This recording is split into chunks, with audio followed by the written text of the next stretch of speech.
What we're going to be looking at this morning is navigational casualties, navigational error, and it's something that we as P&I clubs are concerned about, the impact of these, the severity and frequency of them. And when we are looking into the circumstances of these, we're often struck by the huge gulf that exists between the simplicity of the cause of the accident and the severity of the consequences.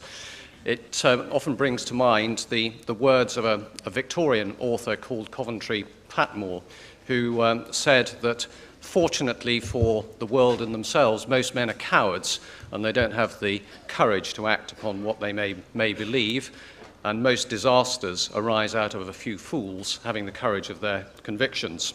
And to illustrate that chain of thought, what I want to do is just run through a couple of case studies to give you some insight as to the causes of these incidents and why we as P&I insurers are concerned.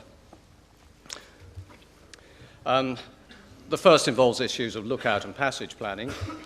It involves a collision between these two ships, two container ships, the ACX Hibiscus and the Hyundai Discovery off Singapore. Pictures there before and after. Setting the scene, the Hyundai Discovery was heading towards Singapore, inbound from Hong Kong. The ACX Hibiscus was outbound for Lam Chabang. The collision occurred in the vicinity. You can see there a traffic separation scheme. The ACX Hibiscus was in it. The Hyundai Discovery was heading towards it. Although that shows the two vessels on converging tracks, the Hyundai Hibiscus, shortly after this shot was shown, was altering course to starboard to come onto a heading that was reciprocal to that of the ACX Hibiscus.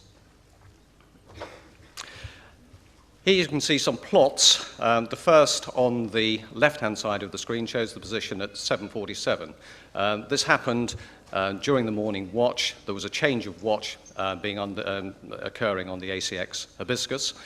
You can see there that the Hyundai Discovery is just turning to starboard to come round onto a parallel track.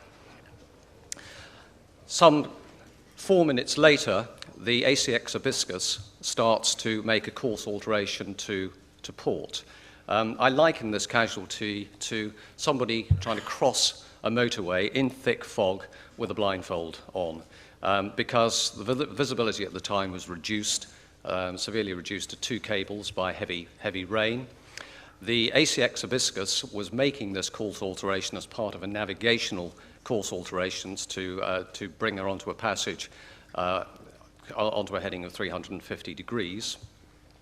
There was really no reason why she had to make that course alteration at that point, but she made it in complete ignorance that there was a vessel heading towards her because she couldn't see that vessel in the radar clutter. There was a very good lookout being kept on the Hyundai Discovery. They noted that course alteration very quickly after it occurred, and their action on noting it was to get onto the VHF. I think there was probably a fairly tense exchange of words over the VHF, which probably went along the lines, why are you altering course to port? Don't cross ahead of me, there's zero visibility.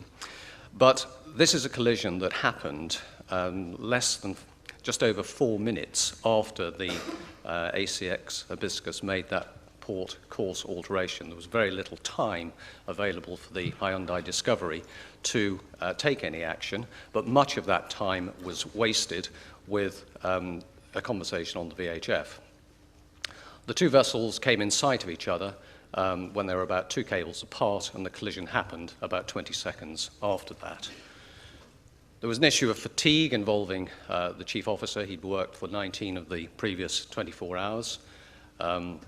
The chief officer and the third officer who'd come up to relieve him were totally unaware that the Hyundai Discovery was in the vicinity, and yet they continued to turn, and they maintained that turn even when the VHF conversation should have indicated to them that there was another vessel in the vicinity that was warning them to keep out of the way.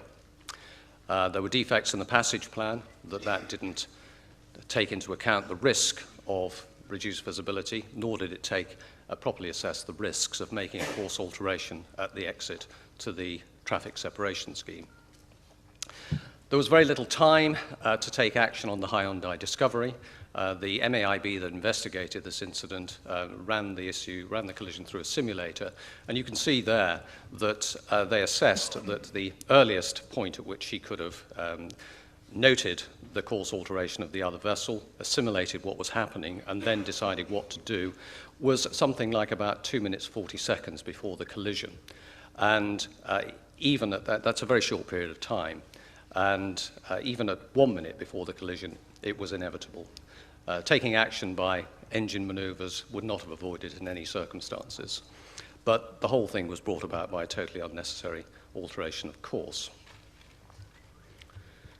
Moving on to another incident, situational awareness and chart work. This is the Oliva that managed to run into Nightingale Island in the Tristan da Cunha group. For those of you who are not familiar with Tristan da Cunha, it's a group of islands that are in the middle of the South Atlantic Ocean. They're in the middle of nowhere, 2,800 kilometers west of Cape Town. There's plenty of sea room around them, and yet this ship managed to find it. She was a fully laden bulk carrier on passage from Brazil to China, and she was following a great circle route across the South Atlantic. Waypoints had been set at 10 degrees of longitude, but of significance, the passage was being plotted, as is common on long ocean passages, on plotting charts rather than hydrographic charts. The vessel didn't have an appropriate large-scale chart of the area, and you can see the scale of the chart that was used at the top there. That small distance from the course line below the Tristan da Cunha group is supposed to represent a clearance of 10 nautical miles. You can see it's very little distance on the chart itself. The only problem was that the waypoint that was to the east of those islands was incorrectly plotted. When that was correctly plotted, you can see the track in red on the chart below, which takes the ship directly over the islands.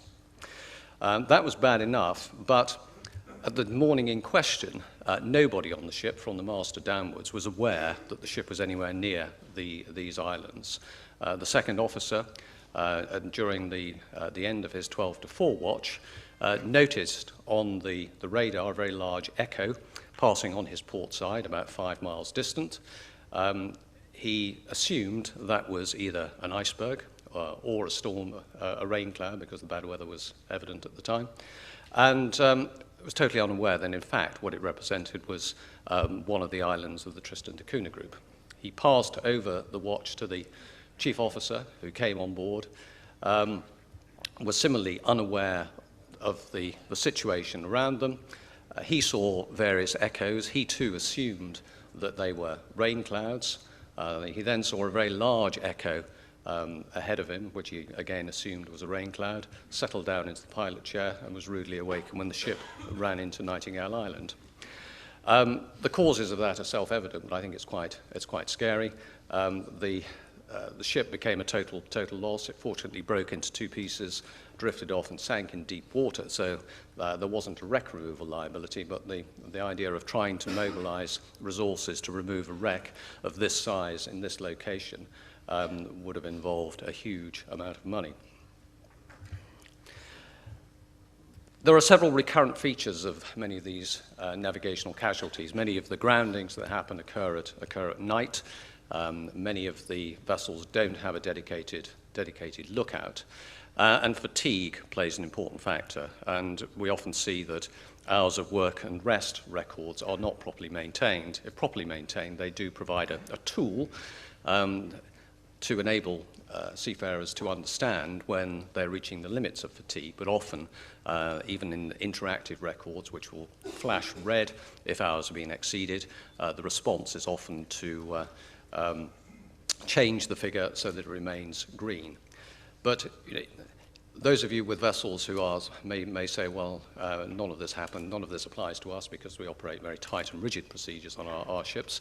That may well be, but I liken this situation to the situation on the road. It's not so much the risk of an accident, it's not so much what you may be doing, but what others on the road may be up to.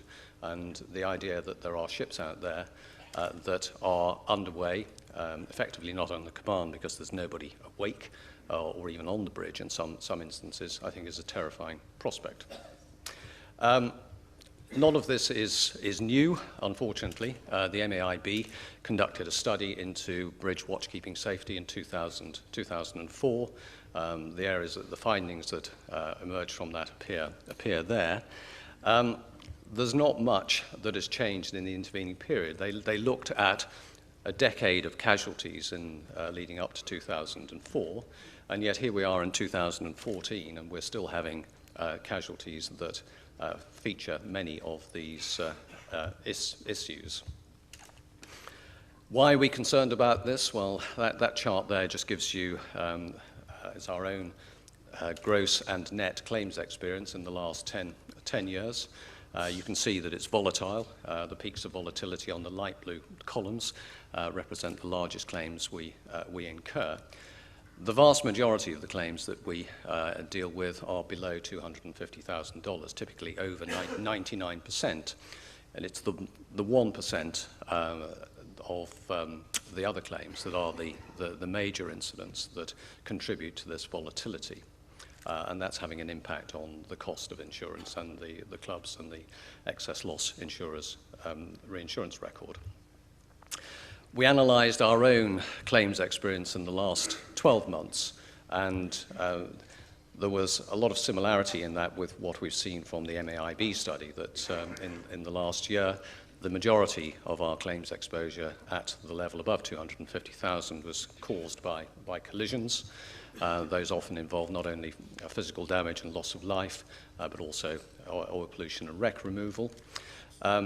Many of those incidents happened at night. Many happened with a single watchkeeper in the wheelhouse. So there are echoes there of the MAIB's findings. You can look at this chart at your leisure later on, but what I wanted to show from this was the impact of navigational claims at the higher level on the IG's pool experience. And what you can see from the bottom row there is the percentage contribution of these types of incident to the total claims exposure. And you can see it's a persistent and high level of exposure, and in many years is disproportionate to the number of those incidents as a percentage of the total. So there's a lot of severity there. Fatigue has a big part to play in all of this.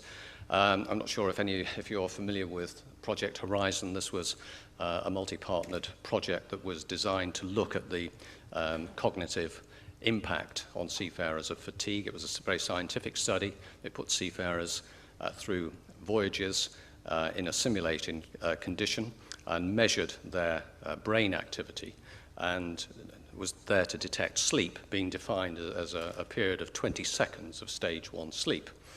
And what this found, I think, is quite worrying, that you can see there the effects of fatigue on 2 watch patterns, 6 on, 6 off, and also 4 on, 8 off. But even in the conventional 4 on, 8 off system, there's a high proportion of watchkeepers who are encountering sleep in the hours after midnight. Loss prevention, the important thing from our perspective is to try and understand what's happening. I think there is a lot of this is due to navigational understimulation. There is a lot of navigation that's undertaken with a single source of position fixing, which I think must be stultifyingly boring. That in turn leads to a loss of situational awareness. And I think more needs to be done and can be done by ship owners in undertaking navigational audits, supervised passages, and spot downloads of VDR data, just to make sure that the very valuable assets that these ships represent are actually being managed and operated safely. These are some of the initiatives that we followed to try and address this. The most recent of these is a training program on the collision regulations that we produced with Videotel. You can see there on the right-hand side of the screen. You all have in your delegate packs a copy of our groundings DVD, which was released about this time last year to try and address the risk of groundings. And we are also this year major sponsors of the Nautical Institute's Command series of seminars, which is addressing navigational competence. We launched at Posidonia this year an issue of the Navigator in Greek to try and get greater awareness of navigational issues to junior watchkeepers. That's it from me, but happy to take any questions during the panel discussion. Thank you. Yeah, thank you.